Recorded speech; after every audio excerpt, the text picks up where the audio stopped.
Bonfire Premier Cup Series. This is your admin, Kevin Kyle, and I am proud to introduce to you your Season 12 primary sponsor, Animal House Customs. Get your favorite iRacing League logo or anything you can dream of on any hat or patch. Animal House Customs has a stitch for every itch. And in order to scratch that itch, visit animalhousecustoms.com or you can call Animal House Customs at 985-222-8065. Once again, that's 985-222-8065.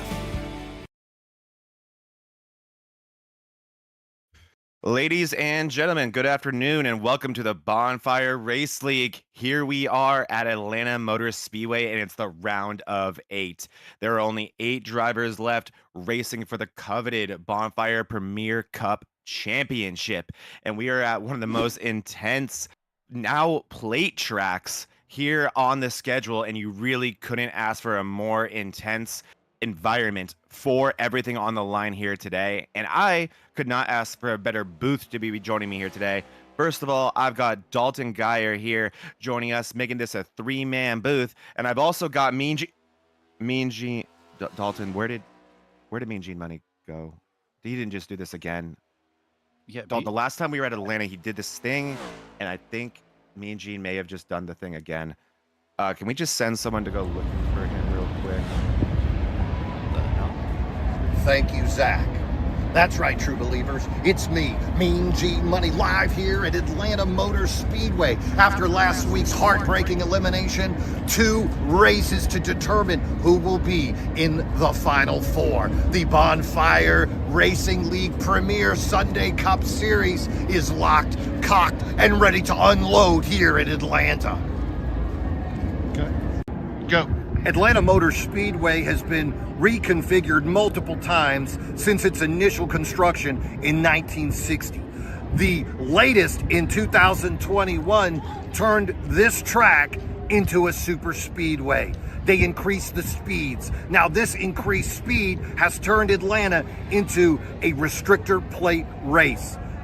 In fact, let's turn up the danger a little bit. They've reduced the size of the track from 55 to 40 feet in the corners. Practice was fast, and I can't wait to get this race started.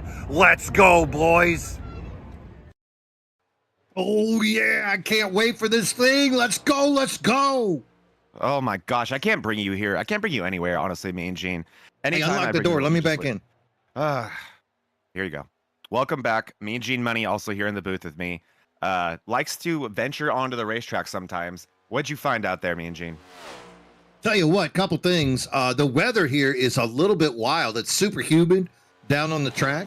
I don't know if that's going to come into effect later in the race. Who knows? Also, with last week's eliminations, you can already see guys are getting a little bit tight. Field of 8. This news just in, though. Justin Malarkey not going to run. He's one of the 8 guys still alive in the playoffs. So that's going to ease up the pressure, but 3 fellas still looking at being put in a dark, deep hole as they're running in here. Yep, and there is your round of 8 on the screen right there, leading and really has just struck fire in the past couple of weeks. David Owens behind him. I mean, if you have the first name David in this league, you're looking good. David Medina really been the dominant car all season.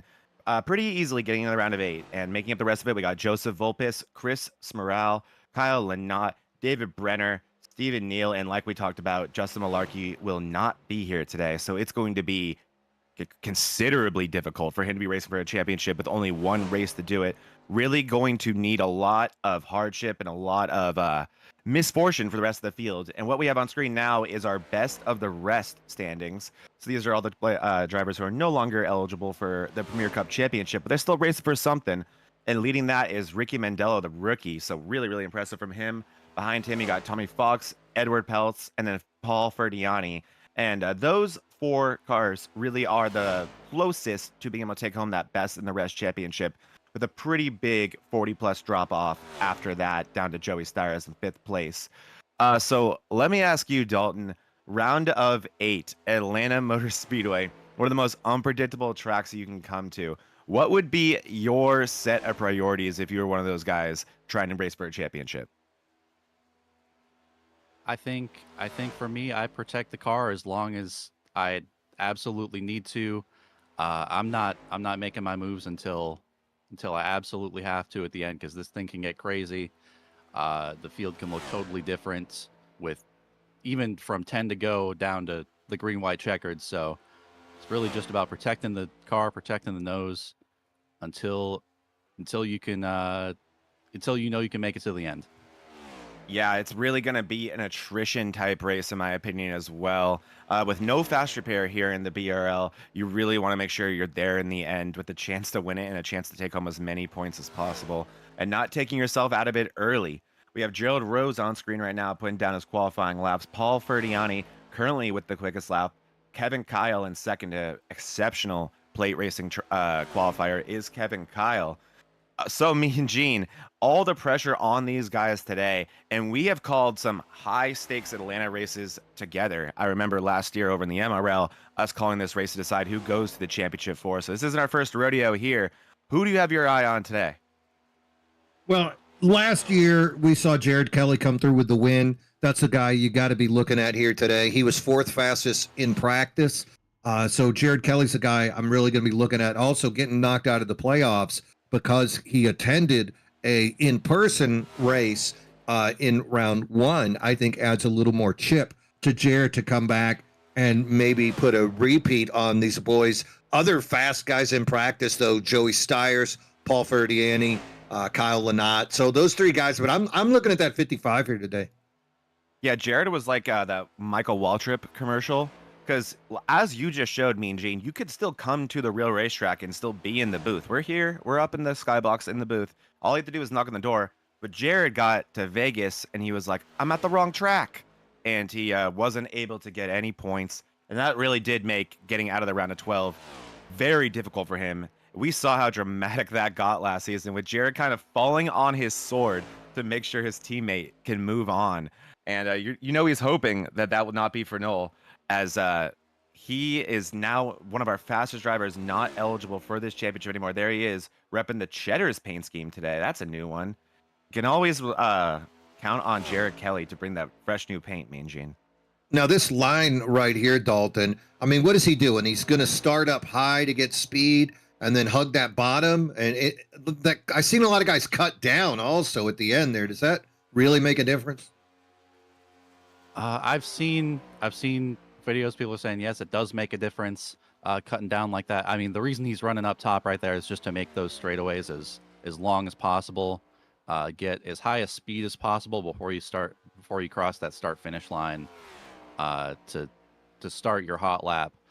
But jury's still out on cutting down under the apron like that, because I've seen guys make it work just staying up, and guys make it work cutting down. So I was gonna bring that up. I've seen that in qualifying. I don't know how BRL rules that, but let's talk about the race. That red line that you just saw on the front stretch, that is completely off limits. You cannot go below that. You cannot advance your position there. And yes, look at Jared now hugging the bottom, even down the backstretch, not using all the track, really trying to shorten these corners as much as he can, doing the opposite of what Dalton was talking about. This is a single lap qualifying effort from the 55, throwing away that first lap to get all the speed. And as we can see there, you are allowed to go below the red line on that qualifying effort. But what you just saw Jared do will be very illegal once we get the green flag going and there's other cars on track with him. And we all know why that is, don't we, Mean Gene? Oh, yeah. And straight, just speaking about aerodynamics, hitting all those bumps, anytime you hit a bump, anytime you move the wheel an additional inch, that's just scrubbing speed. And maybe you risk it here for that one lap top speed single lap run, but I don't think we're going to see any of that kind of foolishness. No, if you did, you're going straight to the back of the field, completely not allowed. With a lecture. Maybe Kevin might even make a video for you. Yeah, you're probably going to be featured in a Kevin Kyle production if you do something like that. Look at that badass Doritos car for Stiers. That thing is loud and looks good. I like it. Maybe it could have been Cool Ranch. That'd have been better. Ugh, that's not my flavor, Mean Gene. What is even yellow? What's yellow Doritos? I've never even seen one of those. I'll tell you what it is. It's pole position. Look at that lap. As a Doritos expert, that might be their new golden. I think it was sriracha or something like that. Wow, hot mustard. Well, that was a hot lap. from that Doritos car right there. Joey Styres putting it on the pole with only 45 seconds left. Fingers crossed for him that no one else puts in a lap. Joey Styres really had a past few quick races in a few other leagues I ran with him. Styres really coming into his own right now. We've talked a lot about it this year. Not a very indicative season of the speed that 23 car has in terms of results, but great job today qualifying, as we only have 20 seconds left as we get ready to rack up this field for Atlanta to start this round of 8. This was supposed to be a round of 6 when they first built this schedule, actually, guys, but they expanded this to a round of 8, and I believe it's due to all the participation from the BRL guys in this league. Usually 30 plus cars week in and week out. So shout out to everybody in this field for making that possible. Who doesn't like more people with a chance to win a championship, and who doesn't like big fields when they're composed of great drivers like it was today? But let's take a look at our qualifying here today. Joey Styres able to hold on to that pole position. He will start it on pole. Next to him will be Paul Ferdiani. Great job from him as well. A front row we're not used to seeing, and that's what you get at a track like Atlanta sometimes. So that's going to be a lot of fun. Third place belonging to Kevin Kyle. Fourth, David Medina Sr.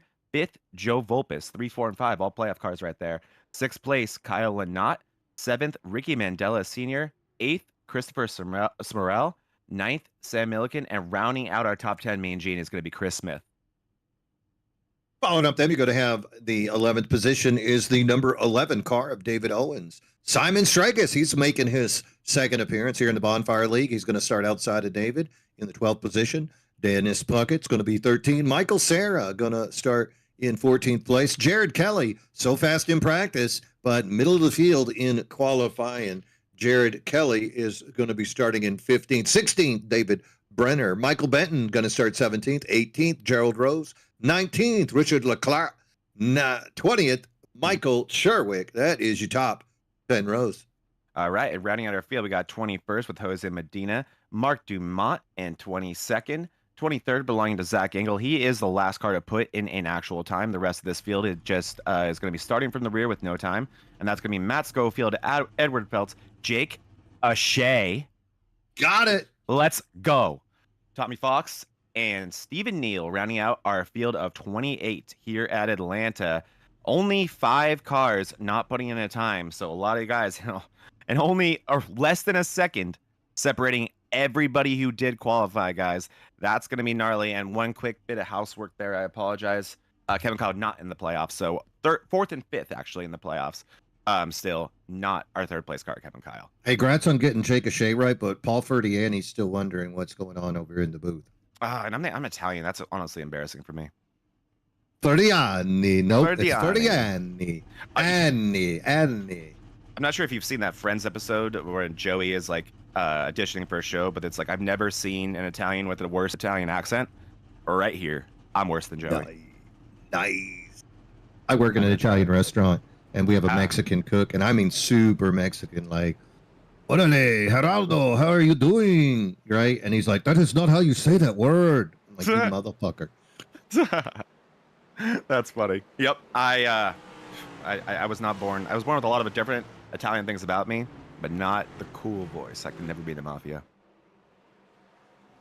But here they are coming off a pit road here, and it looks hot on that track, boys. We are at Hot Atlanta, so that makes sense. But that can matter here. Compared to most play tracks where you will pit and normally only take a splash of gas, here's a little bit different, isn't it, Dalton? Tires a little bit more worth it at this racetrack. Yeah, you're going to need tires around here. This is a track that actually wears them out. You're going to see kind of in the driving style of these guys, as the runs go on, you're going to see these cars drift up the track a little more, just kind of progressively as the tires wear, and they're not going to be able to hold the bottom as good as they would at the start of the run. Yeah, look for those cars to kind of drifting up the corner on exit. But the pace car is off. Joey Styres with the fast time here at Atlanta.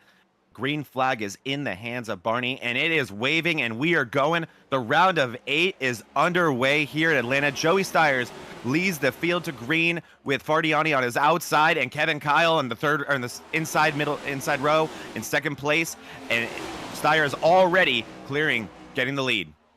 Lots of side-by-side racing. That's the way we like it here on a draft track. Joey Stiers putting that Doritos 23 up at the front behind him. Look at that, 27 cars here today bringing around. Stiers going to bring it into turn 3. He's got a railroad train running behind him. Kevin Kyle wants a piece of that action. Yes, he does. Kevin Kyle not waiting around, already trying to make something happen. Stiers with a great restart there, controlled by the flagman, but able to clear. Verdiani not getting what he wants to, already in 5th. That top lane not really seeming to go anywhere, Dalton. We'll have to see if that inside lane is just going to drive away from the top here. Yeah, you know, it's a little easier to drive away on this smaller track. It's a little more technical than Daytona, Talladega.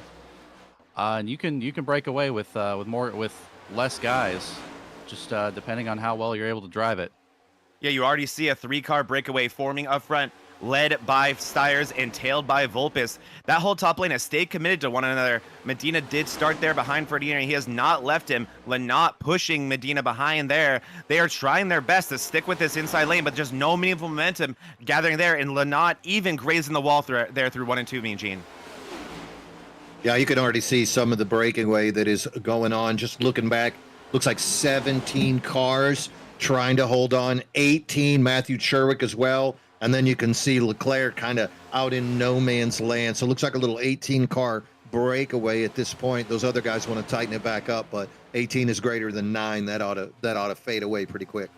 Yep, some exceptional math from Mean Gene Money, and that's why they pay him the big bucks, and that is so easy to have happen here. We talked about this last time we were here, and it really is. The Cup car and this track, the draft, is so difficult to keep. As you see, Owens making an aggressive move with Jared Kelly right behind him, tailing him, trying to make that outside in the work, seeing if they can have any sorts of momentum, as it looks like they're starting to work through this field a little bit, try to catch up to that front field, as is now a group of 4 with Mandela and that 3-car join the party.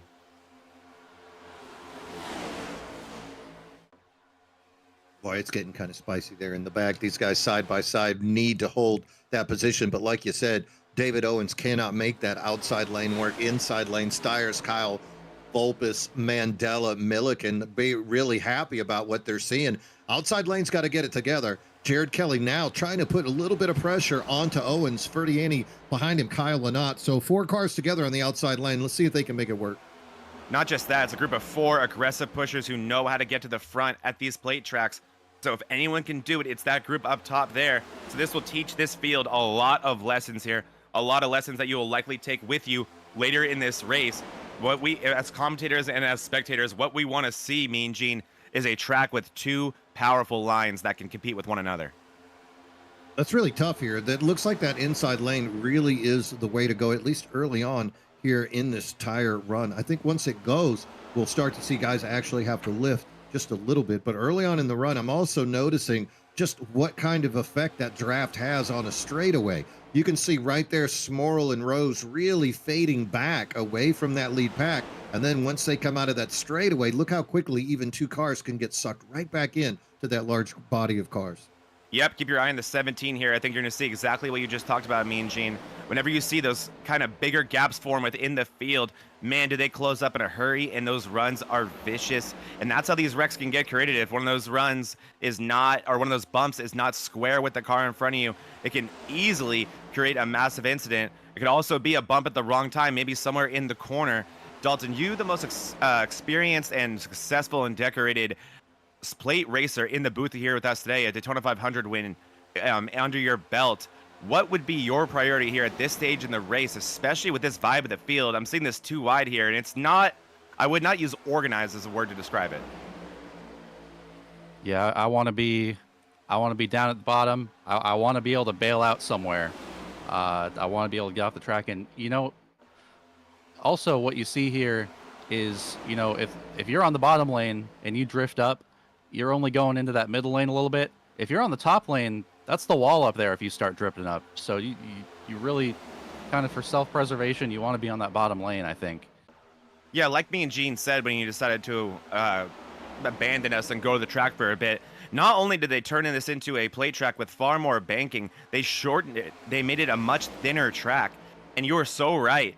That's why you often don't see 3 wide here. And when you do, I always say it usually lasts about 1 to 2 laps until the cars realize, let's not do this, or a wreck gets created. But there is not a ton of room for error here, Mean Gene.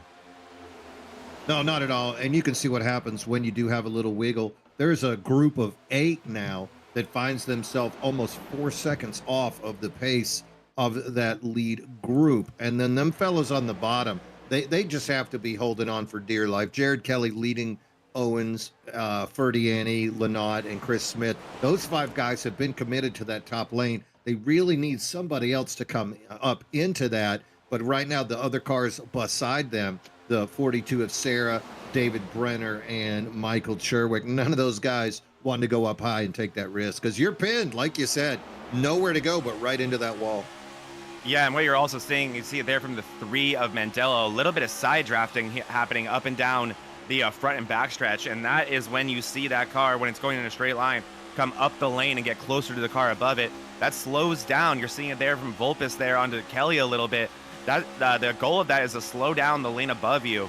Not something you often see this early in a plate race, as it does oftentimes create accidents, but you are seeing that outside lane, I think, thinking that's their only way, and the inside lane using that for defense. But Steyer is starting to feel the pressure a little bit. That outside lane is here. Jared Kelly is now even with the second place car of Kevin Kyle. This outside lane has made it work. Let's see what they can make happen here. It looked like Cherswick is trying to get on the tail end of those 5 cars on that top lane, but that inside still seems to be the way to control it. 14 laps here, green flag laps, and tires not yet wearing out. Nobody's plowing up the field, so inside lane still seems to be the way to go. You saw Vulpes right there, kind of ducking below the line. He's going to have to be careful with that. Vulpes, a very honest driver, admin in other leagues, so he's going to keep himself honest there if he was to have advanced position. I think that's why there was no penalty from the 07 of Vulpes, but he's got to have to be careful with that. If the admins see that happen a couple more times, they're going to give him a black flag and send him to the rear of the field for that. It's so easy to do because those corners, they are sketchy, especially when you're in the draft like that. You have 2 cars in front of you, and you're kind of judging everything off of what's in front of you, or the car in front of you, not so much the track. That turn can catch you by surprise, but he's got to be careful with that. As you see Kevin Kyle and Joey Steyers really working together here. It looks like Kyle kind of telling Steyers, anywhere you go, I'm going to try to go with you. But just as I say that, Kyle flirting with the outside. Yeah, you know, Steyers, definitely one of the faster drivers, had laid down that pole, still putting it out there. You talk about dipping below that little red line also. I mean, we've seen that happen to drivers before. You're talking Joe Vulpes, if he cuts down below that line. Dalton, you ever seen like a driver actually cut down before the start finish, getting in trouble? I mean, who's the greatest driver you ever seen do that? Oh, yeah, you know, I mean, Dale Earnhardt passing the grass, I mean, which not illegal. Although there's no grass down there really anymore. Yeah, No, it's more of a family environment in the infield now, right? No more grass. Yeah. Oh, wait. Yeah. Oh, he thinks we're in Phoenix still. Dalton, he's still upset about Dodson getting penalized to start the Phoenix race. Oh, That's what that you was. know what? That slipped my mind. I mean, you were too busy drinking champagne in Victory Lane after that to worry about what happened in the Campagna. first lap. True. Yeah, I wasn't sure if that came back for a penalty. Yep. Ferdiani. Well, he kind of was caught himself before. He spun himself out. Oh, look back to 18th. Simon Stregas has lost that lead group, and now he's about to get 8 up by that second car. This is interesting to see Stregas. This is only his second race with Bonfire League. He has laid down a burner of a lap, but right now he is trending the wrong way. Hopefully he's going to jump onto the end here and follow the 47 of Angle. What's so brutal about that, this being your first race, and that is Joey Steyers. That was our leader. He was cycled out of that group in a hurry, speaking of being left for dead. Ferdiani is going to take the lead now, being pushed by Kelly on the inside, with Lynott now leading the outside, and being pushed by the 37 of Chris Smith with the new paint scheme this week, looking good. But well, yeah, that happens quick, and that just goes to show that will not be the last time we see that today. And yeah, about our rookie, that is a tough thing. This is a hard track to come over as a rookie, especially if I'm not sure if he was invited over by a group of friends or what that was. But this is a track where you really need friends. You really need people to come with you and make sure that you have a pusher at all times. You saw right there with Steyers as well how quickly things can go south if you don't have help. Yeah, that was crazy. Steyers seemed like he went down purposefully, caused the whole field to check out, to check up. And that made another rookie. Looks like the 251 loses that lead group as well. And he's going to have to get picked up. Steyers as well down there in no man's land. Really interesting move by Stiers there. It looked like he voluntarily left, but no one else knew, and he caused that whole field to check up. That was a tense moment for the lead group. Well, here we are on lap 21. I'm sorry, Mean Gene. And what I think what made that, or that may have been with Stiers, is you use considerably more gas when you're leading the field versus second, third, really anywhere else in the field. If you have a car in front of you and you're able to use their draft, you are saving, I want to say 60%, I'd say 40 to 60% of fuel per lap. Stiers, lap 21, may have been starting to look at that fuel tank and started to think, man, if I don't start saving gas like these guys are, I'm going to have to pit 3-4 laps before they do, and my race is over. But no mercy from that second group either. They just run right under him. Yep. And Stiers going to fade all the way back. Meanwhile, up front, looks like Paul Ferdiani going to lead some laps now. It's the 33 Toyota's time to shine, and he's looking great. Got the 55 of Kelly, David Owens behind him. And then we got some two-wide racing. But right now, the 33 of Ferdiani, he's putting on a show. Yeah, Ferdiani putting on a show. The rest of this field also putting on a show. They're keeping a 2x2 as often as they can. And yeah, that may, if that is what Stiers was going for, me and Gene, that's going to be tough for him. He now is in the back of that rear group, so he did catch the draft, because it looked like for a second he was going to lose the draft entirely, and he was going to lose all that fuel anyway, plus the track position. We'll see how Stiers is able to recover from that later in this race. How, what do you think that was there, Dalton, with that 23 as Ferdiani continues to lead the field? Well, he's either, I think maybe he's either Nostradamus or Denny Hamlin, same difference. I think he might have seen something brewing and said, I want the heck out of there. I don't want any part of what I see is about to happen. Yep. Lap car coming into the picture. This is always a sketchy moment. It's going to force a 3-wide situation here with Lynott as they try to get to the inside of this lapped car. Oh, man, as you can see just how close that is. Now Volpus, it's his turn to try to not wreck this field. And, oh, my goodness, a little bit of a pinball effect there from Volpus. And he smacks the wall. Oh, gosh. This is scary, scary moments here. As I believe... I need my brown pants. Oh, my gosh, I do too. That was a lot there, Mean Gene. Sorry about that, Dalton. Please continue. I had to go change my drawers. No, that was another thing that we might not have seen that really kind of broke up that top lane, is now we see him going single file here. Probably about 5-6 laps ago, the wall gave Matt Serwick a hug and kind of broke him off from the front three in that top line, and everyone kind of ditched it at that point. Yeah, you are seeing Serwick towards the back of that pack now, the tail end of this single car field. And that was Benton getting lapped there, staying on the track. Little bit of damage on that left side from where he also smacked the wall. We'll have to see if he's able to recover from that. But I'm assuming Benton there just losing the draft early in the run, and that's how quickly that can happen, as now the rest of the field, single file going around him. He's going to try to catch the tail end of this draft. And yeah, up front, it is all single file, led by the 33 of Ferdiani. Behind him, you got Jared Kelly, and behind that, you got David Owens, the 11, followed by Kevin Kyle, second week in a row in that gorgeous VRN Mighty Ducks 31 race car. Yeah, Michael Benton, unfortunately, not able to grab a hold of that group, continues to fade back. Also running by themselves, Simon Shregas in that 999. So a couple of guys out of draft situations right now. Meanwhile, you can see 15 cars in that lead lap. Volpus, Sherwick, and Brenner in the back of that. And then Richard Leclerc leading that second group. And that second group goes all the way back to the 25th of Schofield. So two solid groups right here. That second group still remains at least almost 5 seconds behind that first group. Green flag racing here right now. This stuff's pretty exciting. Good work by these drivers today. Yeah, something tells me we're getting close to our first set of green flag pit stops. That would definitely lend to why a lot of these guys want to be single file, but not Kyle Lynott, not content to sit back there, and hats off to him for that, putting on a show.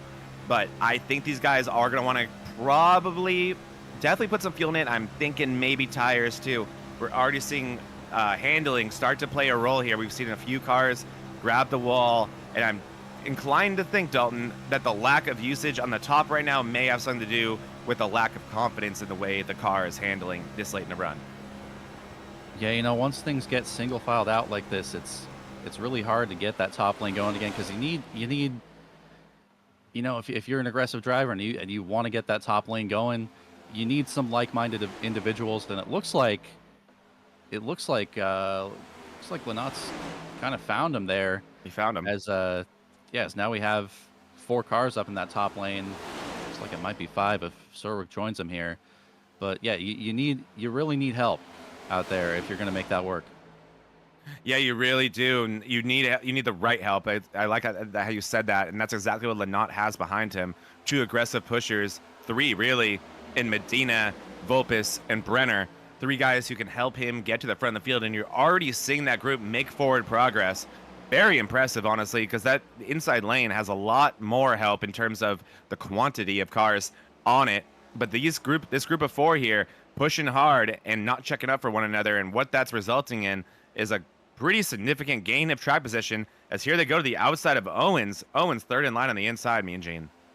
Yeah, you could see David Medina finally getting up into that little front group as well. That guy is a really cautious driver early on in a run. Here we are at the end of this gas run, though, and I wouldn't be surprised to see that number 9 take some chances to move himself up. Another guy that's been driving super aggressive and super good, Kyle Lenot, that 988 on the outside. So you're right, that outside lane finally has some established pushers, but with the end of the lap run coming, they got to get down. You can't get in the pits unless you get down. Lap 33, I'm hearing on the radio, they might even push this thing to 45, lap 46 before they start to come in, though. 45, 46, that tells me they want to make this one a 2-stopper. Hit that time one more time and then call it a day. That would make a lot of sense. You don't want to spend more time in the pits here than you have to. We'll talk more about it once they start pitting, but the pit lane here is bizarre and it's brutal, and it takes so much time for the speed on the rest of this track. It's so different, for lack of a better word. You're seeing Kevin Kyle also. I'm not sure if it's side drafting or if it's just a lack of handling, but he is having a hard time keeping that 31 glued to the bottom of the racetrack through the corners. You're seeing it there, coming up about a half a lane up to Lenot. That will slow down that 988 with that side draft effect, but it also can create some sticky situations as Lenot also running that top lane with some aggressive pushes behind him. His hands are full. He doesn't want to be worried about that 31 coming up, and oh man, it looks like Kevin Kyle actually potentially wants to lead that top lane, and that's exactly what he's going to do, pulling up in front of Kyle Lenot. That was, wow, about a piece of paper you could fit between those 2 race cars. Owens into the wall. No. Owens into the wall. That looked like an equipment failure. He's been having those all week. That looked just like Kyle Larson at the same racetrack. Same exact spot, so reminiscent of what we saw Larson do last year. And I see that wheels spinning, but the car not going anywhere. David Owens has been dealing with equipment failures all week as he toes to the pits, and I'm going to go ahead and put my bank account on. That's what just happened right there, Mean Gene. Yep, hearing it on the radio right now. Wheel lost power. This is a multiple failure situation. He's had it happen in other races. That Fanatec wheel just not working for him.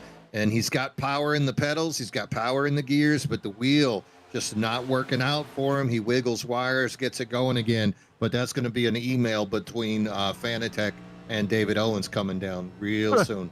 Cute. That's a waste of time for him, as he's not getting one back. That's for sure. I mean, and think about the ramifications of this. You're in the final 8. You're in the round of 8.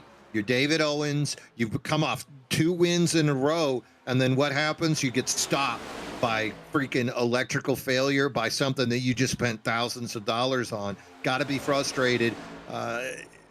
This basically cuts it down now with Malarkey gone. Owens is out this early in the race.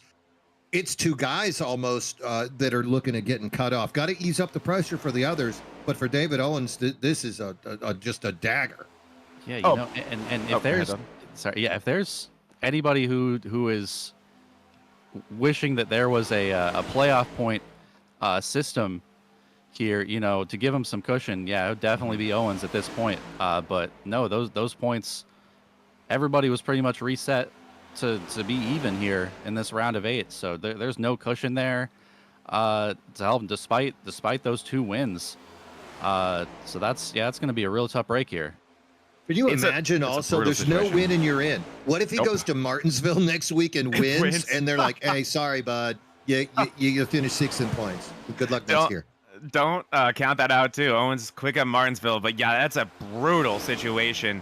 As Rick Allen would say, or in the words of Rick Allen, major playoff implications right there, as Owens is going to have a hell of a time getting himself to the championship race now after such a great season. Really going to have to hope for some misfortune in the rest of the race for the rest of this field. And yeah, it's a horrible situation. I've had it happen to me while leading races. Dalton was there one where I had a race one and I had an equipment failure. But you know what I always try to remind myself, guys, because in the moment when you're David Owens right now, you're just cursing to all the racing gods in the world and you're so upset. But I just try to remind myself, hey, if this is real racing like this is supposed to simulate, that type of stuff happens. Engines blow. We saw it happen with Ryan Blaney last week, having one of the fastest race cars, his engine blowing in the later stages of the race. So it's part of the game, and you just hope it doesn't happen in these dire situations in the playoffs. Yeah, he's still down there trying to figure that out. David Owens in the pit. Michael Benton also right now down pit row. Simon Stregas has called it a day. The 999 rookie no longer in the field. 24 cars on the lead lap, but we're still taking a gander at that lead group. 13 cars in that lead group. Kevin Kyle now looks like he'd like to be the leader, eh? Kevin Kyle going to take that VRN car to the front for the second week in a row and lead some laps as, oh man, kind of guiding the troops off the cliff there into the wall, but they keep the momentum. That was a good move from Kevin Kyle to pull up in front of Kyle Lynott about 5-6 laps ago and lead that outside lane. Those two have worked wonderfully together as now they're going to dive back to the bottom and take David Medina with them. Oh man, Lynott gets Kyle extremely loose. Great save from Kyle there and a good job from the 988 to back up and give the 31 the time he needed to gather that back up, because that could have been huge if the 98 had less patience there. Well, second group also getting a little bit spicy. We're on lap 44. Pits are soon to come into effect, but with these tires wearing out, we see guys starting to just plow up just a little bit. And there he is, second group. You can see the French Canadians of Dumont and Leclerc deciding to bring it in now here on lap 44. So the gates are open and the pitting will start here on lap 45, just like you predicted, me and Gene. So this is make it or break it time for a lot of guys in this field. You got to hope the caution doesn't come out when you are cycling through here, because you are absolutely going a lap down here at this racetrack. You'll see here as Ferdiani going to bring it down to pits as well and take a few with him. And this is where you have to enter, guys. You have to enter right there with those two lines, and you have to stay below that white line. And that is going to be, I think, a penalty for Ferdiani. Yeah, I think that's going to be a penalty. That looked bad. Yeah, you can't do exactly that. You can't go above that white line, and then he checks it up just a little bit too much to get it into the pits, and that's going to cost him a spot, I believe, I think that's Jared Kelly getting past him in the pits there. Oh, just a disastrous situation for the 33. As Yeah, the it's rest crazy of the field. too, because you gotta come down in 3, and you can see that yellow line right where Kyle Lynott's passing right now. But you can drive as fast as you want down there. You just can't bump up above that line, and then of course you got to get down to that 45-mile-an-hour pit speed before you make it there. Looks like about everybody's coming in right about now. Going to be curious to see who decides to stay out. Looks like David Brenner going to stay out one extra time. Go ahead and let him a lap. This has been an active pit road. Joe Volpes just locked it up, almost got in the back of Lynott as they were bringing down the pits. But like you said, me and Gene, no speed limit here on this inside lane, so you can send this as hard as you can. You kind of want to do your best Tokyo Drift impression through here and really just yaw that thing up. As Kevin Kyle misses it entirely. I'm not sure if he's got to bail now. Yeah, he's got to bail now. You're 100% right. Him being the league admin should know these things. That's going to be a penalty for the 31, 100%. I think he knew he missed it and said, well, F it. If I'm going to miss it, I'm going to ride as high as I can anyway to get the most momentum when I bring it in. Because they're about out of gas. I mean, he couldn't keep going. He made it look like a lane, too. It almost looked like that's what he thought the lane was. But that's gonna be horrible for two of our leaders there, the 33 and the 31. Both will likely be doing drive-throughs when they come back out here, serving a penalty for unsafe pit entry. As you see the cars start to blend back in, Jared Kelly with an enormous lead over the 07 and the 988 of Joseph Volpes and Kyle Lynott. That lead is going to evaporate before we know it, and it's going to be quite the challenge for that 55 to keep those cars behind them as they pull up with a head of steam and the draft working for them. We'll see how that works out, and we'll see how the rest of these cars blend in. And we only saw 2 cars with penalties because that's what was on screen. Who knows what else happened out there? Oh, I'm looking down right now. Looks like Richard Leclerc had a minute 30-second pit stop. Paul Ferdiani had a minute 29. Tommy Fox, minute 29. I see Dumont, Gerald Rose, David Brenner living in the pit. So lots of fellas. You can see that. Kevin Kyle definitely with the pit. So lots of fellas getting victimized right about now. Yeah, just like as we assumed with Kyle, and I was wrong about that being a drive-through. If you're seeing 130s, 140s, me and Gene, then you're seeing holds. They are holding them in the pits for it looks like probably 40 seconds. Brutal, brutal. Usually a race ender unless we really start to pile up the cautions here, because those cars are going to be going multiple laps down due to that small mistake. And that is really just the animal that a green flag pit stop is it not, Dalton? That can completely turn your race upside down. Yeah, that can kind of kill everything. You get that stop and hold. So I think a lot of those guys are going to be just hoping for a caution here to, well, I guess the wave around might be kind of dead now, but just racing for that lucky dog if they're close enough. Yeah, and the cautions are going to be a lot more difficult to bring out now. As you see here with our two leaders, they had no problem getting by Kelly, just as we predicted. Kelly trying to close in that gap, get back in the draft, and make that a group of 3, which I think Kelly should be able to do, especially with how much Lanat is breaking that draft right now. But behind them, it's 2 seconds all the way back to David Medina. And then if you look at our pylon there, a lot of separation, just a lot of little packs, mini packs of cars, I want to say. That's one right there, a pack of 2 with Mandela and Medina. Behind that, you have another group of about 3 or 4.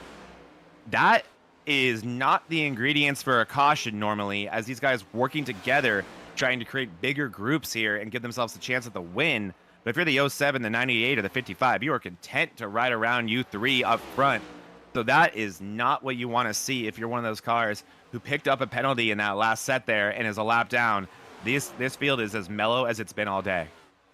I would expect to see a lot of these smaller groups of 3 or 4 go ahead and catch up to the groups of 1 and 2. With all this green flag racing, though, you have to expect it's going to take a while. 45 laps of green flag racing. Eventually, they'll start to get back together. But unless we just see a blatant act of disrespect by drivers with each other, I think you're right. I think we're in for some green flag racing here today.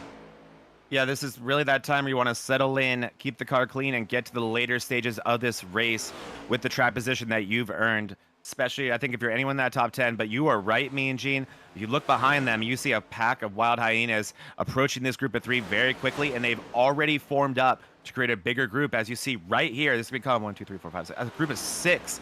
And if they can get that lap car of Benton, then 7. That will, if they can keep it single file and keep it organized, unlike that, very much unlike that, then these guys will have a chance at catching the field. Yeah, that may be a penalty. Mandela did absolutely gain positions there. If I'm him, I would pull to the inside and get them back. We will see what the admins decide to do about that. Mandela definitely going below the white line there, or the red line there. And he's still going to ride that thing out. I would. I'd ride it till iRacing told me something different. Also, if you are avoiding a wreck, and that even means a big checkup that you don't like in front of you, and you don't know what's happening on the outside of you, so you choose that inside, that is allowed. It's up to the admins, and they can look at that after the race and still penalize you. So it's a scary and risky situation to be taking, but sometimes you don't have much of a choice. And if that is what they determined that 3 was doing, no harm, no foul. So again, we see these groups forming up front. You got Vulpes, Lanat, Kelly. Who is the yellow car riding with them? Is that Schofield? Yeah, it's Schofield. That is Schofield. Nice. He's wanting to hang out. He is, I believe, one of the first cars. Yeah, he's the first car to lap down. So that is a perfect situation for Schofield to be, actually. What he really doesn't want to have happen is have that group behind him catch them, because I'm sure there's a lap car or 2 in there. But right now, Schofield very much able to control his destiny. If there is that caution we've been talking about, that would make him the lucky dog, and he'd be able to get that lap back and give himself a chance to win this race. So Schofield needs to do everything he can to stay attached to that rear end of the 55 of Jared Kelly. Yep, group of 4 is the front, 3 of them on the lead lap, and then Schofield is out of it. There's a group of 6 behind them, closing that gap, and as we all know, 6 is greater than 4, so we have to expect them to start making moves. Behind them, you can see Neil Stiers and Medina, and then a while back after that, you can see another group of 3 with trying to close it in. There is a crazy group on the track, though. That group being led, looks like by Dumont, and they've got the 33 of Ferdiani in that group as well. Lots of cars. 7 cars in that group. And speaking of crazy, let's take a look at the group behind the leaders. Excuse me, the one including Medina and Smurrell. Those two just got a little bit mixed up. They had to go to the outside of this group and take a look at the pylon again. This group of 6, who we thought would be able to make some headway on that first group, has done the opposite. They are now 4 seconds behind the group of 3 leading this race. These guys do not have the organization they need right now to put down any meaningful lap times, losing valuable time to the group in front of them, needing to figure this one out. Ooh, and here we go. Looks like Leclerc, Dumont, Rose, all going outside of Ferdiani. Not sure if something's wrong with that 33 car or if they just got tired of waiting. So that might be some of that respect-disrespect situation. No wreck out of it that time. But, boy, those Canadians just drove around Ferdiani like he didn't mind. Yeah, Ferdiani getting left behind there as those 3 just take off in front of him. And you see Skirwick now trying to get past Ferdiani. I'm not sure if something's wrong with that 33. Like you said, patience has just ran out. But Ferdiani having a hard time keeping these cars behind him. And in these little groups, this is when you'll see incidents, when that patience starts to run out. It's hard to predict what the car in front of you is going to do. As you see right there on exit, everyone going every which way. Oh, man, this is a little bit of a sketchy situation here, Dalton. Yeah, you know what? I'll tell you what, I can confirm this. The next nearest lap car behind Schofield is going to be that 31 of Kevin Kyle in that group with Brenner, all the way back there. Wow. There's a lot of cushion for that lucky dog. Schofield's in a good spot here. That is perfect for him. Speaking of cars dealing with unfortunate circumstances, quick update for the David Owens fans out there. He has parked it and called it a day. Still in the pits, but I don't see that 11 car anymore. Super unfortunate for the 11 of Owens. We'll see him next week at Martinsville, and you never know. No, but it's going to take a serious bit of driving and some serious misfortune for the other guys who are in this playoff run. Martinsville's a place it can happen, though. You know, you can get caught up in a little bangy boo, and with no fast repair, something bad could come out of it immediately. These pushes here are getting big. Me and Gene Mandela and Milliken are working together hard. They are starting to make a little bit of momentum on that lead group. They've taken about a half second in the past couple laps, and you can see it visually. They are organized and they are pushing hard down the front and back stretch, full on bump drafts. And there, it's not just the lead 2 cars; it's all the way through this little pack. These guys have collectively run out of patience, and they want to race for this lead. Looks like the number 18 position car, the number 7 of Edward Peltz, now going to be eaten up by that lead group. He goes high, lets Joe Volpus, Kyle Lynott, and Kelly and group go by. Hopefully Peltz will catch on to the end of that. Good driving there by the number 7 to avoid damage. If Peltz does, and yeah, great job by Peltz. And if he does, that him and Schofield are legitimately going to be racing each other for that lucky dog, me and Gene. So here he goes. He does catch that lead pack. That car in front of him is a extremely important position. He needs to get past that 61 if he's able to. If there is a caution at any point in this run, the car in front of one or the other between that 61 and that 7 will be who gets the lucky dog and gets their lead back, or another lap back. Yeah, Schofield thought he had that thing on lockdown. Next thing you know, the 7 falls back, and those 2 guys are talking about a couple of clean drivers there. I would imagine they're just going to be content to follow around for a few laps and see who can win the battle of pit road if this thing stays green. Yeah, how often are you doing this? If you're a Schofield or a Peltz, you're racing each other and you end up being the caution or racing each other so hard that you don't see the wreck in front of you and you get an incident and you end up losing the lucky dog that way. So make sure it's one of you 2. Race it cleanly between yourselves. But yeah, Peltz is going to have to find a way if he wants to stay in the lead lap. Hey, is it just me or is it getting a little foggy up in here? It is, just a little bit. Oh, wow. Look at that. Past turn 3. It is pitch black over there. Where's Chris Buescher when you need him? Get himself a I think we got a storm. We got clouds moving across the track right now. And the temperature, it is a 98% humidity up in here. This is something. Does that make, for Dalton's the expert, does that make for a grippy racetrack? A lot of humidity? Or is that slick? No, that's not good for the tires. That's not good for your chances of keeping that car under you. Right, because it makes it all sweaty, right?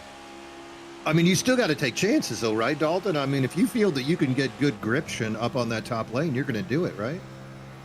I think so. And you know what? I want to highlight something real quick. If you look at that third pack, who's leading it, That's none other than playoff driver Stephen Neal, who's worked his way up to 10th. Wow. And he might just be the biggest mover of this race because he started all the way at the tail end of this field. Yeah, Stephen Neal doing a great job quietly really getting to the round of 8. Stephen Neal just a very consistent driver. But here he is showing that he belongs in the round of 8 with a great performance here at Atlanta. And another quiet one, Dalton. That's impressive. Top 10 and that awesome gold Racing Champions car. I love that. Yeah, Stephen Neal, that's something we were talking about him earlier. Sneaky. Guy's sneaky fast. He is. You know, we were looking at who made the round of 12 initially, and he's the guy that we didn't mention a lot on the track, but he got the points, finds himself in that position, and time again, you're going to see him sneak up into that top 12, and that's exactly what he's doing here today. 10th place, up 18 spots. You know, he's right in the middle of this playoff run. And losing Owens to Crash and no Malarkey, yeah. You know, if you're a Stephen Neal, you got to be thinking now might be your time, because once you get in the championship, all the chips are on the table. 100%. It's only 6 cars he has to worry about in his mind right now. And yeah, Neal sneaky good today, and same thing all season. And really, what Neal does so well is he just makes sure he finishes races. He always seems to get that 45 car to the checkered flag. Man, I'm not sure if you guys have. Oh, I just heard contact. I just heard an engine blow, or I heard contact. Anything? Or am I hallucinating? I don't know. I'm spamming cars looking for literally. stuff. I heard an engine blow. Maybe not. What I also was gonna say is I kept thinking I was seeing smoke on the exit at 4. That is fog. You were right, Yeah, Eugene. that's what I was saying. It's getting cloudy up in here. So these guys are definitely seeing it in these race cars as well. The visibility could be affected a little bit here. Right, looks like more slow traffic coming up. That third, fourth group now coming up on Benton, and I think that's Puckett. It is Benton and Puckett, Sid Ducks. So if they can time it right, they could latch on with that group of 6. Loose car down the backstretch. Steve had a little bit of a fun time. I believe that was Neal. It was Neal all the way down the track, gathered it back up. Oh, man. I almost put the announcer's jinx on that guy.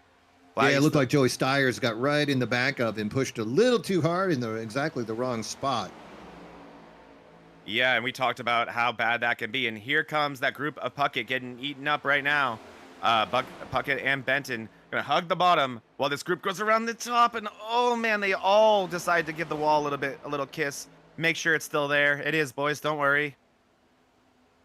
As Skurwick and Rose very close, side by side, down the backstretch on the turn 1. Skurwick up the track just a little bit as they both try to work their way around the 69 of Benton. That's side drafting coming into effect. Benton and Puckett were riding the very middle, not letting that group by clean, and that forced a lot of issues. It looks like finally Sherwick is going to get through there, put Benton to the back of that group, and just see how tight they are now that Puckett has secured himself. And I'll tell you, Puckett needed that. Dennis is currently running 15th. He needs to stay up. He's still on that lead lap. Oh, we got a car around. It's the 251 of Gerald Rose is around, and it looks like that is on the tri-oval entering turn 1. That car rode the wall for a solid 500 yards. I'm assuming a push gone wrong down the tri-oval, and the 251 will bring out the first caution of the day. All right, so let's take I'm taking a closer look at that replay. It looks like Sherwick come around the outside of him and came down and hit him in the right rear and spun him. Ooh, good driving there by Mr. Sherwick, taking out the rookie. That is a That's one way to pass him. It is. It is. Rookie on rookie violence there. Yep. Yeah. As it's no surprise here. You know, I'm looking. I'm looking at his bio, and apparently Matthew Cherwick also is a college professor, and he just gave Rose a Reconomics 101 lesson. He got his education for sure. The check will be in the mail from Daily Drivers. Yep. It will. God, we gotta. I feel bad. But hey, now this tight. But think about this for us. This is going to let everybody come in and pit. Oh, thank God. Take tires, get gas, we're still going to need another pit stop to make it on fuel because we're only at 73. But now everybody packs back together and we can re-rack them. Yep, and for us racing fans, this is good news too, because Yeah, that's all we care about. yeah, we want some double file racing. Speaking of racing, let's take a look at our live stream that we'll be doing after today, or after this race here today. We'll be going straight on our private jet over to Martinsville to watch the Cup Series. Hopefully, God, guys, hopefully put on a better show than the Truck and Xfinity Series did the past 2 days. God, that's been embarrassing. But we will be on youtube.com /@ Vortex Racing Network. We should have a QR code on screen eventually. There it is. You can also scan that QR code there on the left. But yeah, go ahead and join us on YouTube today. We'll be doing some live chat. We show the race too, so if you don't have the means right now to be watching it, come watch it with us. We also have some live pit reporting. One of our producers, Buddy Solly, gets all the inside info, the inside scoop. So we have all that, and we think we're hilarious. What about the important part? What's the important part? The giveaways. Yeah, we're giving away free stuff. I mean, most importantly, if we have Free a giveaway stuff. flyer too, you can win a pretty crazy package right now just by subscribing to Vortex Racing Network on YouTube. So there it is right there on your right side. You can win a 124 Bowman diecast, Terry Labonte autograph trading card, Daniel Dye sheet metal, a custom paint scheme from Jared Kelly, Woodscapes gift cards for your first iRacing trophy, and tons of merch from Daily Drivers Inc., Sam Amateurs, and VRN. All you have to do to be eligible for that giveaway is to subscribe to VRN on YouTube. So again, that's youtube.com /@ Vortex Racing Network. Give us a sub, comment on our live stream today. That'll get you a bonus entry in the giveaway. And we'll probably end that giveaway around, I want to say like 50 subscribers. I said 2 weeks last week, but we need more subs. So it's on you guys. If you want that giveaway package, subscribe to us and definitely come hang out with us today. It's gonna be a fun one in Martinsville. And if we do get what Xfinity Cup has given us, or Xfinity Truck has given us, you get to watch us make fun of professional race car drivers. It'll be a lot more mean than we are in these broadcasts. Hey, let me ask you this. I see we get there's a free trophy in that package. How long is the time limit on there? My best finish is a 12th at Nashville. I don't really want a 12th place trophy. Oh, we put a lifetime never expires for people like because like I might worry. need an entire lifetime to get a top 5 or a podium. Pace car off the track as Joe Volpus is going to lead them to green on the inside lane. Great jump by Joe with his teammate Kyle Anott pushing him. Milliken there behind Jared Kelly leading the outside lane. That inside lane has just had it going on the restarts today. The first one we saw the outside lane go all the way to about the 5th or 6th car back on the inside. We'll see what happens here this time. So far, so good for the 07 and Joe Volpus. And Joe Volpus, he's been waiting to lead. No wins so far this season, but does find himself firmly entrenched in that playoff battle. I just saw a big blink. Mandela. That was Mandela just disappeared. He's not back. Yeah. Oh, poor Mandela. Mandela's out of here. That's our second technical issue we've seen today. Mandela leading the best of the rest standings. More points implications.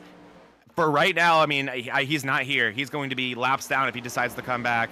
Something in the air today here in Atlanta. Maybe it's the fog, but we are seeing technical difficulties left and right. Yep. And there's a spin. Oh, no. Looks like the 117 and the 251 get together. And he clips Tommy Fox and Michael Benton as well. Fox with a massive hit. Benton too. Been a long day for that 69. Oh boy. That was ugly. You see that 251 come back up the racetrack after being spun out, completely out of control, and that oftentimes ends up being a massive, massive incident. Luckily, that only collected about 3 or 4 cars there. Well, it took out Tommy Fox. I'm hearing from Fox on the radio that is going to be a meatball. He's going to call it. I'm looking at the replay right here. I'm not sure what the rookie was thinking. The 251 just kind of kept coming down right in front of the 117. I think he just underestimated the size of that car. It's easy to do at Atlanta, especially on that front stretch that has corners in it. That's oftentimes where you see the accidents start. That could be the catalyst for them. Rookie activity. We've already seen it happen today, and there it is again, especially in these restarts where things are super, super close. And I don't want to jinx it, but I also just saw that 45 of Stephen Neal do a little blinky blinky. Oh boy, what is going on? Paul Ferdiani is the lucky dog, and he's going to bring it around. So, he's not sad to see a yellow come out that quick. Ferdiani stoked. You saw how much speed that 33 had earlier in the day. You Excited know to be back. who else is happy to see that yellow is Kevin Kyle and David Brenner, who took the wave around on that last caution, and you heard and Kyle on the radio called out he only had 15 laps of gas left there, so they needed that quick caution, and now they're going to get to stay on the lead lap. They're not going to have to come in for a green flag pit stop when everybody else is staying out. So they're in a good position here again. Yeah, it's kind of a clean slate for that 31, that 22. Really able to start from scratch here on a fresh set of tires, I'm assuming, and a full tank of fuel, likely enough to make it to the end of this race. So great situation there for the 31 and 22. Yeah, he couldn't have planned it any better. But sometimes you got to take that chance, especially when you're about to go a lap down anyway. Such a long green flag run there at the beginning, and with such a huge distance in that pit, we saw different cars suffering different ailments, speeding as well, getting Kyle. So, he's got to be thrilled at this stage. Yep, I'm seeing the Venmos hit the 251's account right now from Brenner and Kyle. So they needed that caution. Look at that sky. Wow. Some of the most bizarre weather I've ever seen here in Atlanta. Looks like an apocalyptic wasteland almost. Yeah, I think we're in a Star Wars movie. This is one of the Star Wars planets? It is. I hate sand. So it's going to be looks like it's going to be Kelly and Vulpes leading the field today. I'm sorry, not today, for this restart. And looks like if Vulpes is our control car, which I believe he is, he elected to take the outside this time. He's not, I apologize. It's actually Kelly is our control car. So yeah, I thought that would be surprising to want to go away from your teammate, first of all. But not just that, the inside been so good on these restarts. But this time it's going to be the 55 of Kelly leading the field. You know Kelly, not in that round of 8, racing for trophies. Would love this one here at Atlanta. You know who would love this one here at Atlanta? David Medina. You'd be hard-pressed to find a track that David Medina has not won at in this this BRL Premier Series. But this is one of them, surprisingly enough. Wow. You probably have to do some deep digging to find that out, Dalton. That's why he's here and gets the big bucks as well. That's some good stats right there. I am honestly surprised to learn that. Speaking of surprise, the 251 choosing not to pit for whatever reason. That car must not have damage. I would have thought he'd at least top it off. So let's see what kind of speed he has at the back of the field. As Jared Kelly leads the field to green with a massive jump over the 07 of Vulpes, taking Lynott with him. Lynott and Kelly are going to clear that entire first and second row, even to the point where Vulpes is able to get to the bottom. So actually really not too bad of a situation for the 07 of Vulpes, as we've talked so much about how good that inside lane is early in runs today, as he's able to get there in third place. That could have definitely gotten worse. 37 right there, thinking about it a little bit. You can see Chris Smith considering working that top lane work, but just the help is not there yet, as this inside lane, just like we've been seeing happen all day, checks out on the rest of the field. Chris Smith been a top 6, top 7 driver all day during this green flags, so not a surprise to see him latch onto that lead group. Chris Smith currently running up in 4th position. Behind him, Zach Engel, and then you can see side by side Mark Dumont, Sam Milliken, Christopher Smorrell, and David Medina. Smorrell and Medina teammates, so not a surprise. And then there's some Medina on Medina collusion going on, as Jose Medina is going to be in 11th right behind David. Jose Medina has had a quiet day today, but here he is now just outside the top 10 behind the other Medina, working with him to try to work his way through this field. We'll have to keep our eye on that 54 car, as now he has the track position that we've been waiting to see all day. And man, this fog just getting thicker and thicker as all my camera angles picking it up more and more down that front stretch, really where you're seeing it start to coat the track a little bit. Probably going to make these guys even looser and make that track just a little bit warmer. As Jared Kelly continues to lead the field on the inside lane, you've seen Kelly, Vulpes, and Lynott work together for 50-plus laps, I want to say now. And these two these three, are starting to get to know each other really well and working together exceptionally to control this race. 40 laps remaining here. We're on lap 86 of our 125 scheduled here today. Jared Kelly, Kyle Lynott right now being shown as your leaders. Joe Vulpes would love to do something about it. top 3 single file, and then behind that you can see side-by-side racing for about another 5 deep, and then the cars start to straggle. Still living here with 18 cars on the lead lap. Great racing here today at Atlanta. Yeah, this is getting really, really intense. You can tell the pay window is open. The guys on the top really not wanting to give up, trying to make it work, and you're starting to see that 17 and Milliken start to make that some forward progress there, being pushed by the 42 and then the 45 of Steve Neal now on the outside there. One thing I'm always thinking about when I'm on that outside lane, Dalton, is, man, I just hope that inside stays organized, because I am a sitting duck if anything goes wrong here.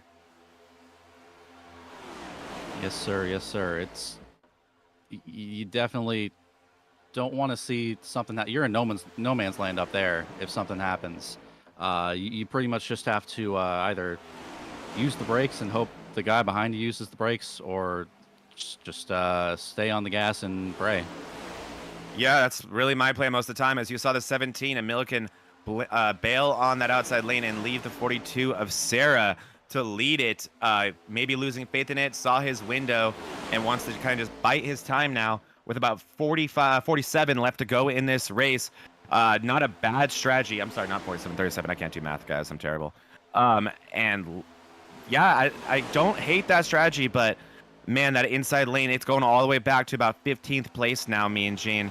You really could do more damage to your trap position than you're able to recover from if you let too many laps tick off here. Yeah, there's still another pit scheduled, so if you could just make it to that point, maybe you can pass some of these cars on the entrance coming into turn 3, because that entrance lane is so long. But if you're already second and a half, even a second back, it's going to be super hard. And when you come out of there, you are just not going to be part of that group. Also, I would expect teammates now are going to start whispering to each other. I'd rather be in a group of 4 than this hot mess coming down to the last 20 laps. Yeah, and you can tell the organization just isn't there right now. Teammates not linked up for the most part through this field right now. And I think also, me and Gene, if I'm one of these guys that's in the middle of this pack, we saw in that first run, we stayed green the whole way, and they were able to go to lap 45 before they needed to bring it down.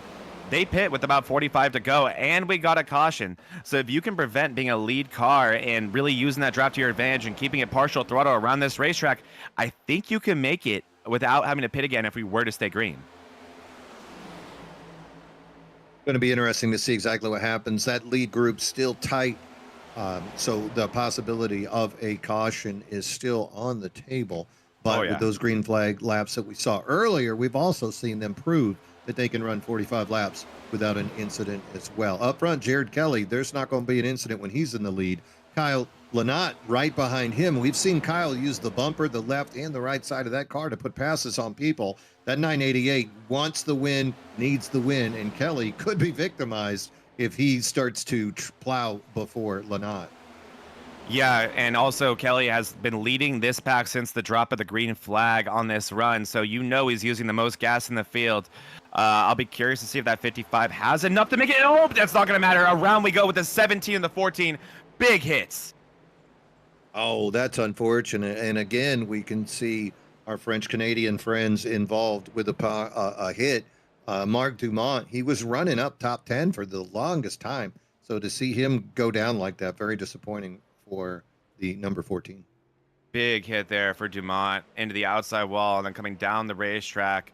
I thought I saw the 14 in that one. I'm sorry, the 17 in that one as well, but I'm not seeing damage on his car, so I may have mixed him up with somebody else. I apologize if so. But nonetheless, definitely Dumont involved in that one, as that's going to bring out our third caution of the day. Now I'm really, really curious to see what these boys want to do about their fuel and tire situation. Dalton, I'd be tempted to stay out here now. I mean, if you need gas, you need gas, and I think this is the time to come. I mean, in my head, they're not done wrecking, but I think you still need to come in once, like as soon as you see that you're gonna have the laps to make it. I think you got to come in for that gas. I'm hearing on the radio right now, Gulf Coast Racing. I'm listening. Joe Volpus talking. He's about 5 laps short. Brenner saying he's about 6 or 7 short. Ooh, and Medina. So are you going to risk it, or are you going to come in thinking, well, if there's another caution, I can cruise around, then we're in that window? Or do you just come in now and take that concern completely off of the table and get you some 4 fresh ones. 5 is too many. 5 is too many to be short. I'd bring it down, and if I'm bringing it down, I'm putting on 4 fresh ones anyway. That's what you're seeing the 9 of Medina do right now, but I think there's bigger issues for that car. If you look at the front of that 9 race car, it is all kinds of dented in. There it is right there. Great camera work. And yeah, you can see that middle of that grill completely indented in. That's not going to be good for the horsepower of that 9 race car. He must have collected some damage in that last incident. He was right where it happened. So I would not be surprised to learn he was part of that. That is huge, guys. How often do you see this happen in real NASCAR? And here we are in the BRL seeing it happen, where you get to the round of 8 and all, you know what, hits the fan. The fog, all the humidity hits the fan. All of it hits the fan. So much fog. Look at this. So good in-car cam for the hot mustard Dorito of Joey Stiers. Stiers currently being shown in 8th place. All these guys choosing to stay out so far. I guess they figure there's going to be another caution, and maybe they'll be able to push it a little bit further. But I'm Jared Kelly. I'm a little worried, though. Like you said, using up a whole lot more gas cutting through the air than you are following. Yeah, Kelly really having that damned if you don't do, damned if you don't situation right now, where if he pits, he gives up all that track position, and he knows what just happened. He knows where it just happened. He knows he's going to be back there with the squirrels, and the odds of him getting collected in a wreck go up about tenfold. But then, oh man, yeah, I can't imagine if something like the 07 of Vulpes is short on fuel. I can't imagine the 55 has a chance of making it on fuel. And if he does, he cannot lead this run. And that just creates another issue where he's going to have to file in behind Lynott, Vulpes, whoever it is. And then he has to figure out how to pass him if he is able to make it to the end of the race. So a lot on your mind here. It's not just trying to go fast. You also have to be a human calculator a lot of times to have a chance to win these races. But if you pit right now, guess what? You're back there on rookie road with guys like Sherwick, Mandela, Rose. We've already seen all of those guys involved in accidents. So do you take that chance? It looks like David Medina's going to take that chance. But those other guys staying out, assuming rookie road is going to continue to turn into a graveyard. Yeah, and sometimes it's just a matter of controlling your race the best you can. That's typically what I elect to do when I'm in a situation like the 55 of Kelly is right now.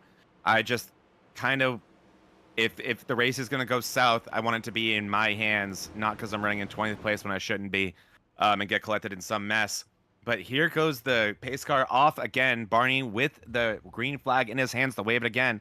Keep your eye on that inside lane in the 55 of Kelly and how much he's just going to absolutely take off like a rocket ship. There he goes. Not as good that time. Lynott with a great jump. Great jump from Lynott. He's going to try to get to the inside immediately, and he does right in front of Vulpes. And now this will be Kelly's moment to decide if he wants to continue to lead this race or if he wants to see if he can find that hole and still maintain some track position while not having to lead this race. If I'm Jared Kelly, I'm also a little bit concerned with how aggressive Kyle Lynott has been driving all season long. You can see right there Lynott driving a hole right through Kelly. Kelly uses that momentum to escape in the turn, but if that thing is timed wrong and Lynott makes contact at just the wrong moment, touches him on that no-no spot, he could easily send Kelly right around the track. And guys that we saw earlier in this race with tons of speed are back at the party. I'm talking about that 31 VRN car, Kevin Kyle, and that 23 Hot Mustard Doritos car of Joey Stiers. Those guys had tons of speed earlier on. They both led laps.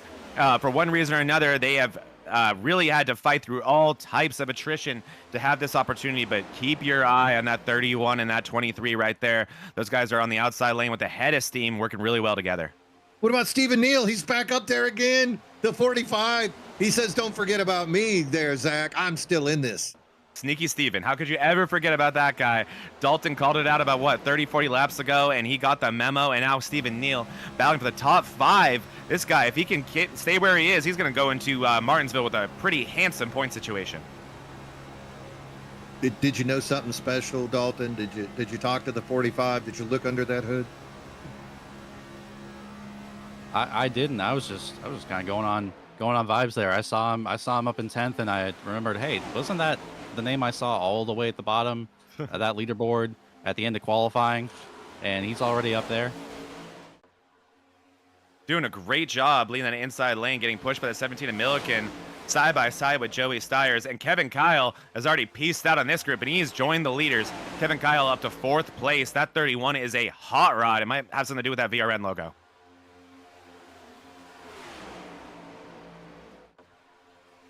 All right. Also, a little bit of news from Stephen Neal. I just found this out. Apparently, the shop burned down and all of the Chevy equipment is gone. They have a new sponsor, Racing Champions, has come on board, and Stephen Neal now running a Toyota instead of the Chevy that he's been running all year. So that little tidbit of update for the 45. Wow. Shocking. Chevy is just controlling other leagues that we cover, me and Gene. Surprising to see a Chevy being a detriment there. Mm-hmm. Oh, look at the 37 and the 42 having a dance. Yeah, it's getting that was a tango. Dicey, and we are oh boy, 3 wide for just a minute there, as you saw Jose Medina try to fit in that inside lane, just enough room for that 54 Pacifico car right there. And this group here, these guys know this is the time to get trap position, and they have to go. And you are seeing the sense of urgency all the way through this field right now, as Medina a little bit loose there. That's David Medina, not Jose. A little bit loose there, almost grazing the outside wall. Rough day for that 9 car, Dalton. Now, this is why the other cars stayed out. They didn't want to be where Medina is. Look at Medina. He's got a wiggling Jose Medina in front of him. He's got Puckett and Smorl behind him, and Ferdiani, who's already been victimized in a wreck, right ahead of him. There's nowhere to go. He's on the outside with that wall looming just a couple of feet away. You're David Medina right now. You might be rethinking that decision to come in. I know you had the damage, but boy, oh boy, he might have needed to ride this thing out and let these fellas wreck without him. Yeah, that was a tough situation for him. You look at that front grille, it looks a lot better now, not anywhere near as dented as it was when he entered the pits. So definitely made good use of that time he did spend in the pits and got the damage as fixed as he could. But you're not kidding me, Gene. It really, really did hurt his control of this race, as we're now crossing the line with only 21 to go. These things are ticking off unbelievably quickly. I love what Adam Alexander said yesterday. 21 seems like a lot, but at a racetrack like this, that's less than 10 minutes. We're almost done.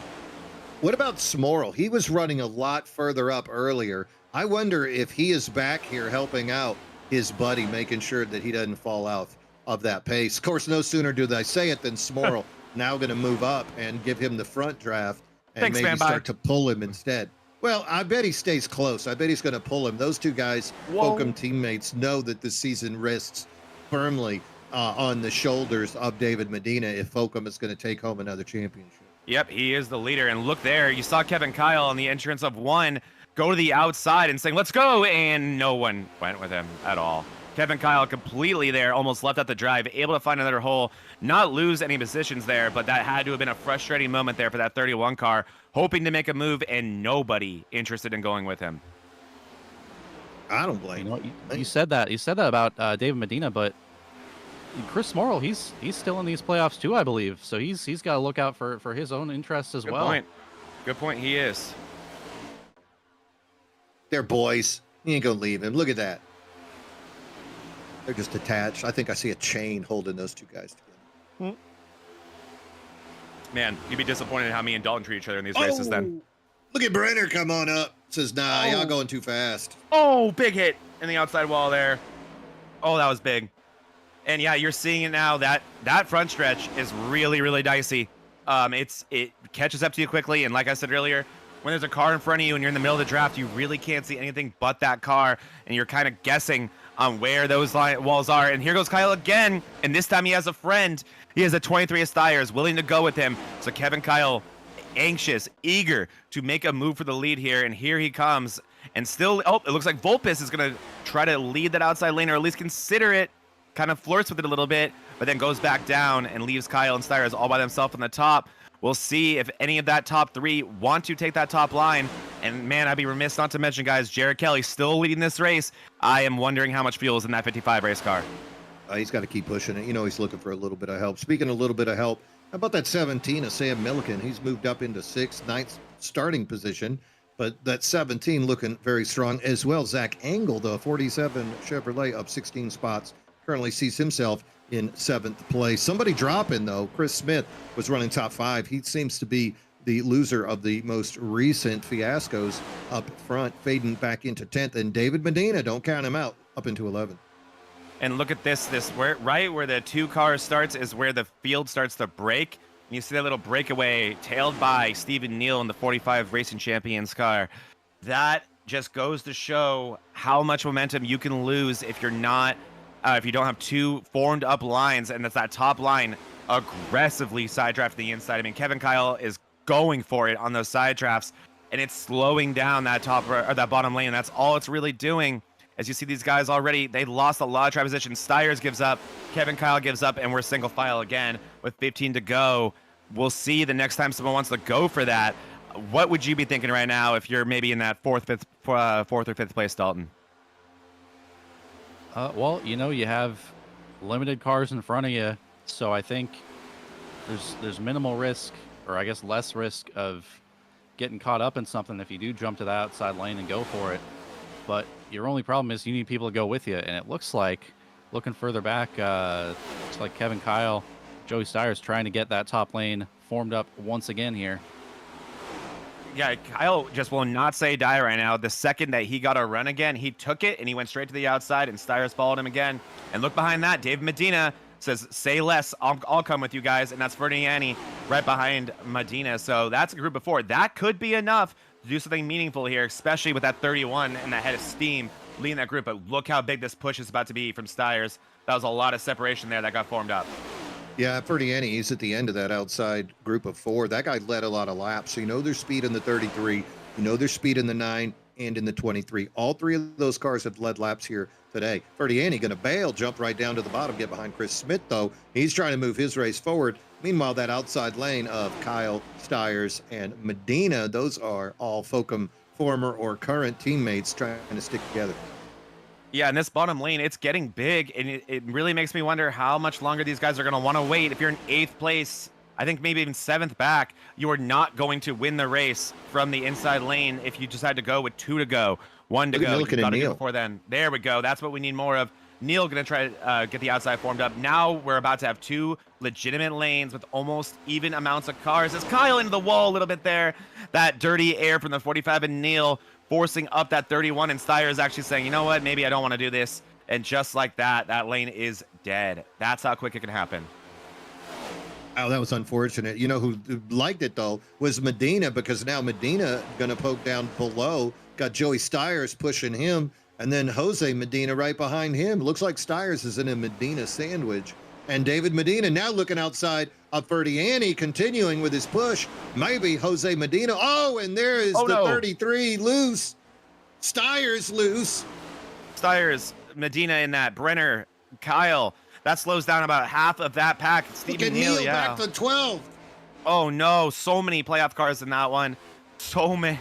Oh, gosh, that's going to change a lot, and that really makes things simple for that front field. We'll see if they're able to gather back up and catch back up, but there's only 9 laps to do it. I don't know if that's enough time. David Medina made his way through all that foolishness, now sees himself in 8th, and he's sniffing on the back of the 37 back in that lead group. David Medina, this guy is just so hard to actually eliminate from a race. He always seems to pop up there at the end, and here he is. He's been doing a great job with that outside lane. What he'll do is he'll poke up there, use it for about a lap or 2, wait for the next hole available to him once he's passed a few cars, and then get right back there to the bottom. That's how you do it. Dave Medina doing a great job picking up positions where they're available now. Only 8 laps to go. We'll see if it's enough time. And you're seeing Lynott starting to poke to the outside, the inside, starting to make the 55 of Kelly a little bit nervous and show him I'm not going to be back here for much longer, man. Yeah, remember, the 988 and the 7, they are teammates. They are actively talking to each other about what's going on up in the front. Both of them are in a playoff situation, so they don't want to wreck each other. But on the other hand, at some point, you got to be willing to throw those dice to take a win. Wins are hard to come by here in the Bonfire Premier Cup Series, and both those fellas, they might chop off the left one to take home a trophy.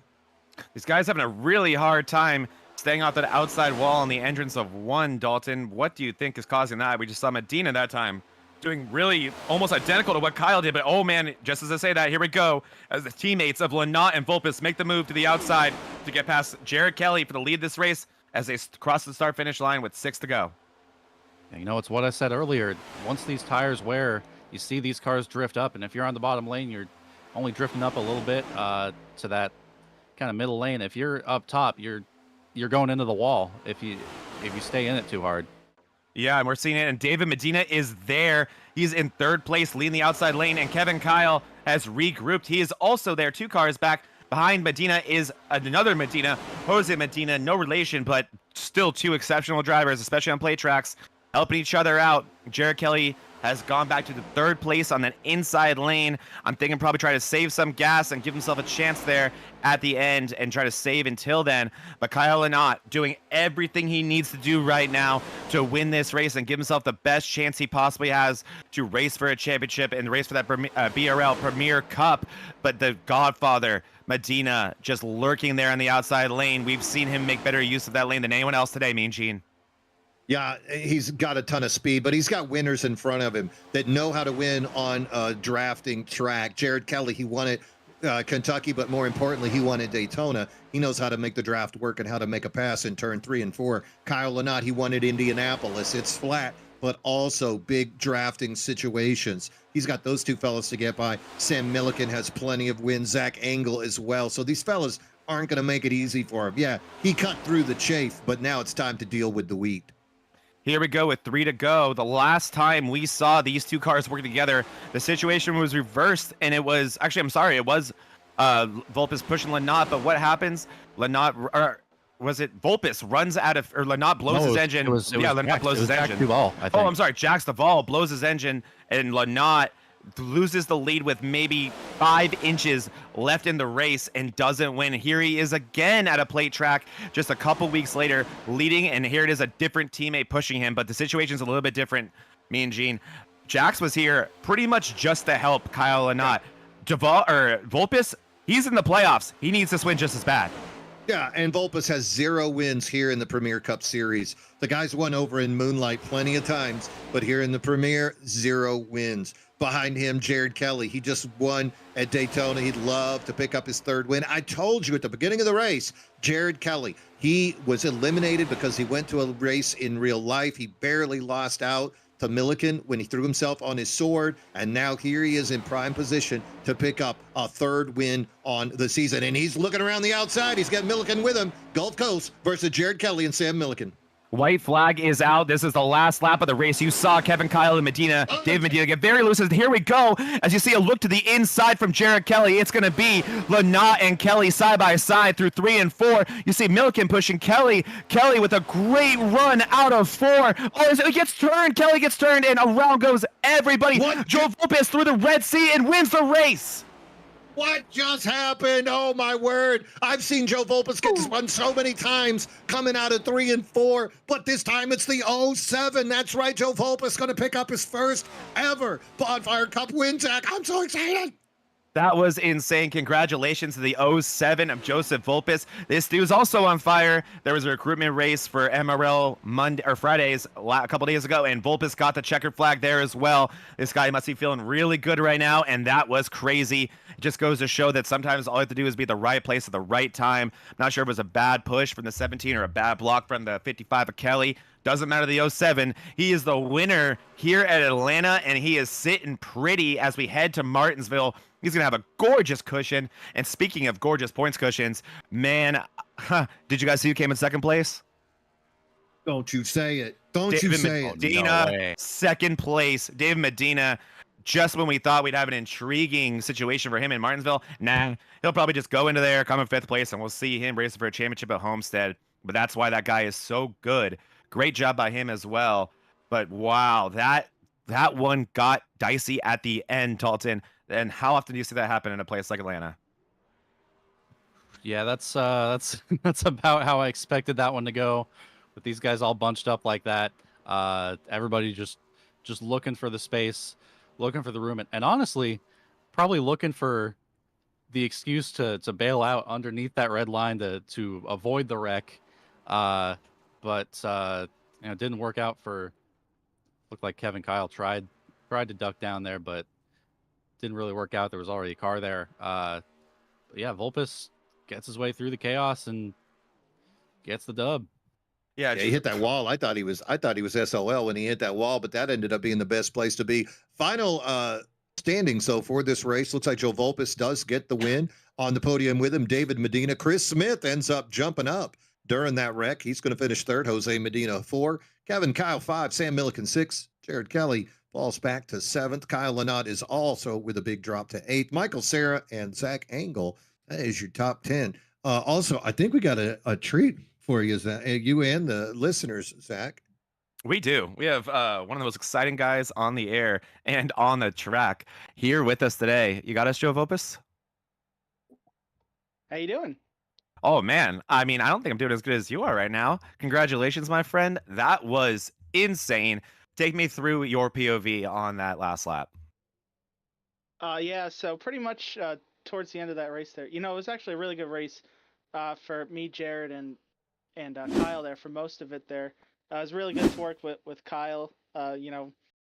After we had a bit of I was kind of on my own some for Talladega a few weeks ago. It was nice working with Kyle here today. Kind of throwback back to the Heat days when we used to race on console. So that was nice to work with him in tandem. Him being a teammate and everything. So shout out to him, and I wish we could have gotten a 1-2 out of it. With how much we were up front for most of that race, and it was good working with Jared again. I know I worked with him and Landry a lot at Talladega a little bit a few weeks ago, so it was nice working with him up front. I know how good he is at these kind of tracks as well. So you know what? It's actually pretty exciting because my first win over a Moonlight was actually at this track at New Atlanta in the Truck Series, and first Bonfire Cup win at least will be here at Atlanta. So Wow, little parallels going on with that. that's honestly surprising. I would have thought you would have gotten a boatload of moonlight wins before we came over here to New Atlanta, but that's awesome. That's a really cool parallel. So with no winning you're in at this league, so obviously still having to race for points at Martinsville, but now with a very, very nice situation, two guys, Owens running into early issues and then Malarkey not able to show up today. What is your priorities and how are you going to approach that race at Martinsville with a great situation to be racing for a championship? Yeah, so pretty much the goal there towards the end of the race was, Kyle and I, being on the same team, being in the same chat. Shout out to those guys, by the way. The two Davids as well, Brenner and Owens on the team with us, in the chat with us every week, as well as Gerald Rose and Tommy Fox. They're always in the chat with us as well, having a good time. Shout out to you guys for always being there every week. Tommy, I'm so glad that you chose this track to show up to. If you're listening, hope you get it.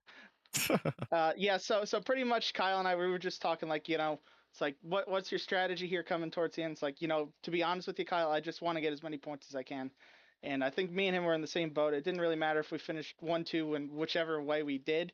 We wanted to be the first two playoff drivers across the line, which unfortunately with what happened in the final corner, we were first and third playoff drivers.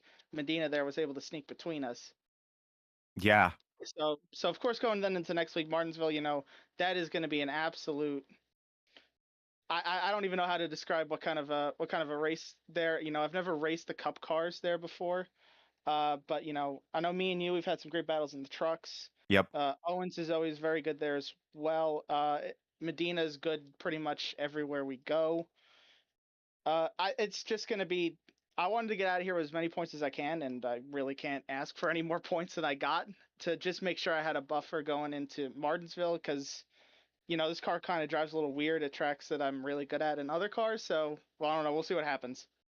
Yeah, I forgot you are a beast at Martinsville. Last time we were there, I think it was you and me racing for the win, and then I had to go and you got it done. So yeah, excited to watch you there. It's gonna be awesome. And sorry to tell you, I think Lynott on our end finished in 8th with all that mayhem there at the end. But it's still gonna be a good point stay for him. Third in terms of playoff drivers, from what I can see. So that is a good situation for him. Great job today, Joe. For those who don't know, we didn't announce it when we showed the live stream. Joe Volpis will be joining us today for the live stream. So this isn't all the Volpis you're gonna be getting. There's more where that came from, and he's gonna be in a great mood. So we're super excited to have you there. I'm excited to have another Kyle Larson fan who knows what he's talking about. Stupid Joe Logano fans all around me. It's insane. So I'm stoked to have you. And congratulations, man. Thank you for all you've been doing on the MRL side. You've been in the booth on Thursdays the past couple weeks. I've been doing an incredible job with me and Gene bringing the energy. So thank you for that. And anyone you want to give a shout out to before you're out of here? Yeah, I appreciate you got what everybody does, especially on the broadcast side. between VRN, BRN, MRL Broadcasting, the production truck boys, everybody that's involved with every week. Big shout out to everybody that gets it done every week. Between Jared, Buddy, and the rest of us, behind the scenes as well, getting stuff done, and then you guys in the booth. And a big shout out to Joey's #1 supporter, who's in the booth with me every Thursday. Come listen to us for the truck races on Thursdays. Yep. Shout out to him as well. Great job today, Joe. Always a pleasure. And yeah, it takes a village. All right, thanks, guys. All right, guys. What a finish. What a race. And that dude This passed 4 place- guys in turn 4. That Did he? little wreck, he got through 4 dudes. Yep. That's amazing. This league spoils us at plate tracks. It really does. And there we go. That is our updated points right there. Joe Volpis, unsurprisingly, inheriting the lead, going into Martinsville with a great plus 44 situation over Malarkey. Owens, just by the virtue of showing up, collecting 18 points, that's good for him. Certainly not out of it as we head to Martinsville. But the order going into the last race of the playoffs before we decide our championship 4 will be Volpis, Medina, Lynott, Brenner, Neal, Smorl, Owens, and Malarkey. And only 13 points separating first to 5th place right now. That is crazy. It is all to play for, boys. Yeah, and especially if you consider what kind of damage Martinsville can do to ego and a car at the same time. This thing's still wide open for those, Neal and Smorl. This ain't over. And if I'm David Brenner, I'm feeling pretty good right now, seeing Owens fall to the side and thinking to yourself, I don't know what Stephen Neal can do at a short track. I know Smorl is fast at one. So Brenner, not typically a short track racer. I think that guy better put in some hours this week. Yeah, Brenner's going to have to come out strong. And like you said, Martinsville, it can hurt egos, reputations, personalities, relationships, your job. Just ask Sammy Smith.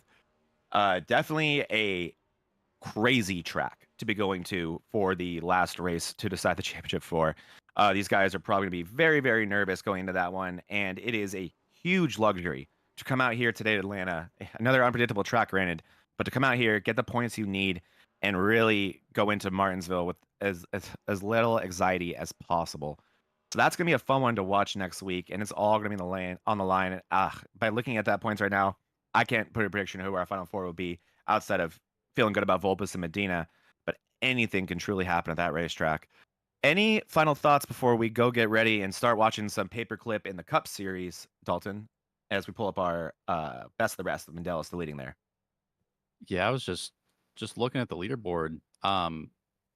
I was gonna say, Volpis has some room to really kind of open it up if he wanted to take some risks. But looking at it, he's only got, I think, what was it, a 13-12 point buffer Until he's even out. with the Yeah. win. Like that's insane. He actually can't really relax at Martinsville, at least not completely. He's got a little bit of a buffer, but not enough that he can just go out there and be reckless. Right. And then with that on screen right there, you see Mandela and Ferdiani separated by just 1 point. So that'll be all to play for as they go in the championship race after that. So those guys very, very close for that win you're in. Joey Steyer's certainly not out of striking range either, only 13 points behind Ferdiani. So a lot of good stuff going on right now. I love the best of the rest standings. Always fun to still be having something to be racing for if you're not one of those round of 8 cars, because you oftentimes will see playoff fields dwindle here on sim racing. So it's great not to see that happening over here in the Bonfire Race League. Still great fields week in and week out. But go ahead and pull up that live stream, guys. Go ahead and make sure you are scanning that QR code there on the left side of your screen. Come join us in about half hour's time for some Martinsville paperclip racing in the Cup Series. It's going to be a crazy one. If we this week's been any identification of what to expect, there's going to be fireworks tonight, and it'll be a good preview for next week. I did a little history lesson. Do you know the last time that Bonfire came to Martinsville was season 8? Oh man, that's a long time ago. April 6th, 2023. Oh my gosh. Like way back in the day. You just talked about best of the rest. You know who won that race? Joey Steyer. Wow. Steyr Talk is about a great short track elimination. racer. Talk about elimination. You know who got second? Christopher Volpes. Smorl. Wow. How many people were in it? Smorl got second at that. Yeah, and then I'm looking down other playoff drivers, people that need to do good. David Owens with a 14th. David Brenner 17th. Kyle Lynott 18th. So these guys did not have the best of days. So as far as best of the rest goes, you're right. Joey Steyr might be the guy to look at. And as far as elimination goes, not sure what Stephen Neal is going to do, but Smorl got second and Brenner 17th. So, ooh, doggy. Brenner better get behind that wheel this week. Yeah, and Martinsville's a tough track. It's a tough one to get a grasp on. Really, for me, it just clicked one day, but until then, God, I was terrible. If I was a 5th place elsewhere, I was a 17th, 18th place at Martinsville. It's a tough track to get down. But it's going to be fun to watch, and the littlest things can completely turn your race upside down there.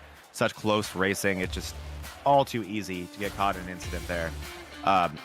It's whoever made the schedule, man, he had an agenda, and it's working out perfectly. It's a lot of fun to watch. Any final thoughts from you, Mean Gene, before we get out of here today? Well, I just want to give a big congratulations, Joe Volpes. This guy has been battling. He's been using consistency to put himself in playoff pictures all year long. Real nice to see that 07 finally come across in the front. And I think it was poetic that there were wrecks in 4 and 3. This time, him not being a part of, and he's the one that gets to pilot to the win. Congrats to him. Good thing being up in the front of the points going into a difficult Martinsville. I just cannot wait to see what happens when those 3 guys end up getting in there. And David Owens, I'll tell you what, win, lose, draw, eliminated, or already guaranteed a spot, that guy's going to come out there hungry with his elbows up. Yeah, I mean, David Owens with 3 laps down on Monday, and you and I both at the same time were like, well, he will probably still win. You could never count David Owens out. Points or race situation, you could never count that guy out. So we'll have our eye on him next week. And yeah, it's going to be a real fun one. Really cool to see Volpes. Yeah, he's dealt with so much bad luck the past, I want to say, year or so.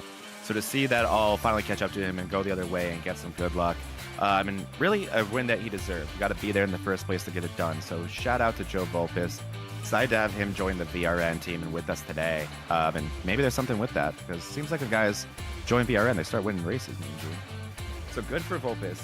And really, really excited to see what he can do in Martinsville. Excited to see what the Cup Series can do in Martinsville. It's going to be a fun one. And also, make sure you're subscribed to VRN for BRL reasons as well. Kevin Kyle, I think, forgot to post it or something went wrong, but he's doing his post-race show on Twitch. And I think we might move it over to YouTube as well, or at least repost it there for BRL. So he does a weekly podcast there. And so I believe he'll be doing it again this week. So make sure to check that out, because Kevin does a great job over there. And I know we have Dave Medina in the booth with him this week. And apparently it was a great show, but we'll never know, guys. But I'm excited for this week. It's going to be a fun one, and I'm excited to hang out with all you guys for some Martinsville. And next week's going to be a crazy one at the same place. And it's I'm going to be thinking a lot about BRL when we're watching this in a couple of minutes here. So thank you all for joining us today. Shout out to the production truck boys, to Jared Kelly, our amazing producer, to Animal House Customs, our incredible sponsor. Check them out at animalhousecustoms.com. And thank you to all they do for this league. Bokum Racing, BRL, Vortex Racing League, and everybody watching at home who makes these broadcasts possible. Thank you so much, Mean Gene and Dalton, for joining me this morning.